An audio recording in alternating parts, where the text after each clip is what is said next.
કોઈ real estate નથી હોતા કે એક કાગળ પર હસ્તાક્ષર કરી દીધા અને તમે એના માલિક બની ગયા. કોઈ જીવ ક્યારેય કોઈની પ્રોપર્ટી કે મિલકત નથી હોતો. આપણું બાળક પણ નહીં. આપણે ક્યારેય કોઈ જીવના માલિક બની જ ન શકીએ, એના સાથી કે સાક્ષી બની શકીએ. આ વાત જેટલી વહેલી સમજાય એટલું ઓછું દુઃખ થાય. એ પેરેન્ટિંગ હોય કે પ્રેમ, પ્લાન્ટ હોય કે પ્રાણી, આપણી મરજી પ્રમાણે કોઈ જીવ ખુલતો નથી. એ આપણી સાથે રહીને પોતાની રીતે ખીલતો હોય છે.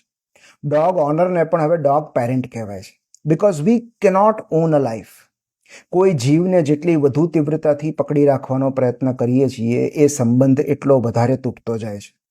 એ સંતાન માટેની હોય કે મિત્ર માટેની, અતિશય પ્રીતને પાંજરું બનતા વાર નથી લાગતી. આપણી ધારણા પ્રમાણે કોઈ જીવ વળતો કે વહેતો નથી. એ આપણી સમાંતરે વહે છે.